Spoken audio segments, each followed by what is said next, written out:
Do you love the idea of loose painting and impressionist painting, but do you also find it incredibly frustrating managing that wet paint, wet over wet, the color notes, the muddy color, the difficulty of simplifying into basic shapes? All of these things can be incredibly frustrating, and I'm going to show you in this video how I got myself stuck with an impressionist painting. Really, I got to the point where I was simply going to tear this piece of paper up and throw it in the bin. But I put it aside and basically forgot about it. 4 or 5 days later, I looked at it and I thought, maybe we'll give this another go. Let's see how it turned out. And through this video, I'm going to give you my thoughts on what goes right, what goes wrong, and how a bit of persistence may be all that is necessary to make a breakthrough with your painting. Let's get into it. Here's the beautiful springtime reference, and what could possibly go wrong? Well, right from the start, I didn't tone the canvas, so I'm working on a cold white surface. For a scene like this with lots of sunny greens, I should have toned it. Something like a burnt sienna or reddish burnt sienna, something like that would have worked a lot better to get me a good start into the scene. Secondly, the color I'm using for the darks, unintentionally I've made it a little too brown, almost like a burnt umber, and that is going to give me a lot of trouble when I start blocking in with the colors. And I should have started with a bigger brush, of course, and got in big dark shapes instead of wasting time really with small shapes like this. Get into the strong value structure, the masses of darks right from the start. And fiddling around with details. Here I'm doing a silhouette of a figure that I intend to bring into the painting, but why put that in at this stage? It's simply getting in the way and putting a large dark shape where I want light shapes to go. And I've put in the fence and so on, and the gate, not necessary. The good thing is I got a big brush out and started blocking in big shapes, but fighting all of those sort of dark burnt umber shapes for the tree.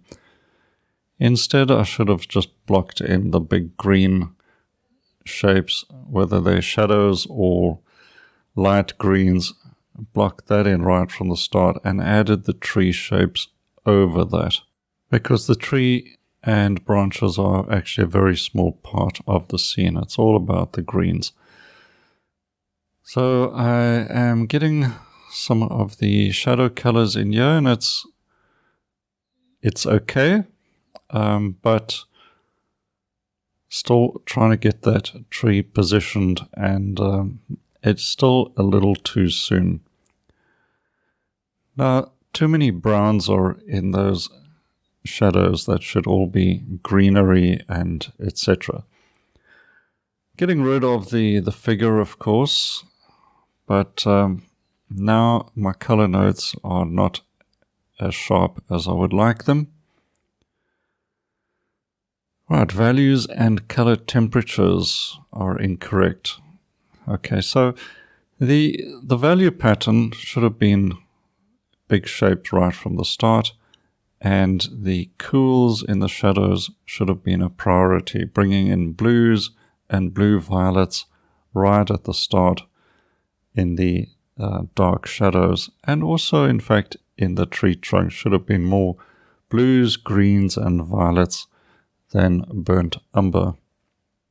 So I'm working and it's all wet into wet. I'm trying to sort of pull everything back and get some control, but at this point trying to work wet into wet, bringing these lights and medium values into the dark brownish shadow colors, I'm simply contaminating my lighter colors. Here trying to bring in a little bit of dappled light onto the tree, really too soon for that, but I'm trying to get color into the tree trunks and not succeeding. So all of this wet into wet is starting to make the painting look a little overworked, and I'm pretty frustrated by this stage. You may not realize that just watching the recording of my work here, but yeah, you can see these tree trunks looking too light, and the branches. I'm bringing in a gate, but the gate is going over features and leaves, bushes, etc. that aren't complete. Now, this idea of bringing the figure in, still much too early. So, I left it alone. 5 days later, the painting is pretty much dry, and now I need to correct the colors and values. Really got to try to bring things back by getting some nice rich color. Right, rich color. Not all of the colors influenced by lights and white paint. As I was doing, I completely got off the track of my usual process of getting good, deep, rich color established from the start. So bringing in some also shadowy greens into those deep, rich siennas and cool orange colors in the tree, recreating some of that sort of cool shadow you would find in an oak tree like this. Feeling already a lot better, and maybe attitude is a huge factor. When I started this painting for the first time, my mind wasn't fully engaged, and therefore I was making mistakes that I should not have been making because my mind was not properly focused. Here I feel the tree is already looking much better. Which brings me on to an important point is focus on the light. You're not trying to create a painting of details. Focus on creating a light effect.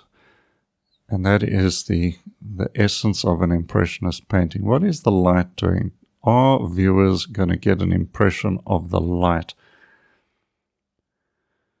And then applying colors intentionally. Here I'm bringing in a deep violet colors into the shadows and also some of the tree colors, but getting that color down so that it's clean and reading correctly. It's not confused. I'm not mixing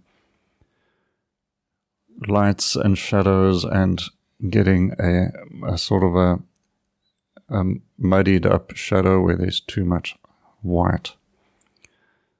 So talking of those shadows, they must be colorful. And as you know, if you've been watching my videos, I pay a lot of attention to that. I want to bring in colors that are perhaps not immediately thought of. Violets, dark greens, rich colors that will work in a shadow. So making a lot more progress and removing the distracting details. No more figure required. There's much too much going on to worry about changing the emphasis of this particular painting. Some paintings obviously need figures and look great with them because it's about figures in a landscape, but this is about the light and atmosphere and the trees, well, in particular this oak tree, and what it looks like in the light, supported by other foliage, the grass, the textures I've got to bring into the foreground grasses as well. And now I can work wet over wet much better because I've got that good sort of beginning, if I can put it that way, of the dry layer. Now the details, well, the details can now be added because I've got the light. The light is working very nicely and filtering through the trees. And now I can put details on top. Dappled light, flowers, smaller branches. Instead of the yellow flowers, I'm adding, what are these? Probably bluebells or something like that, because they contrast nicely with the yellow.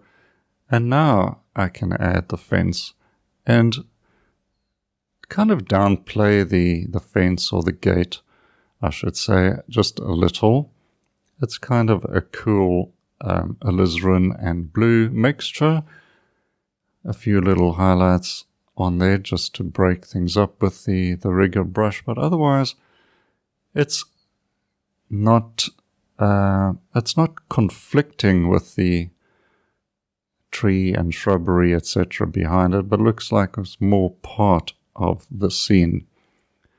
So I feel the painting is now carrying through the intention that I had right at the beginning, but wasn't able to execute because I wasn't really thinking clearly, I guess, and made those fundamental errors. Now that can happen. So as I sign this off, I'll get the tape off next, and we can have a look at the painting. And now I'm much happier with it. So it just goes to show, don't give up, persist, get the fundamentals correct, and then you can add the little details to bring it all together. Well, did this video help you? Did it give you some insights into perhaps what you can do, and maybe things are not quite as bad as they seem when you are stuck with your next painting? Now, if this video was helpful, you don't want to miss the suggested video coming up next. It's got a sequence of steps you can also take to save your painting. Check it out, it's going to be helpful as well. Alright, with that said, it's time to say goodbye. I hope you enjoy your next painting and have less frustrations in the future as well. Don't forget to subscribe, of course. There is more coming up soon. Until next time, cheers for now.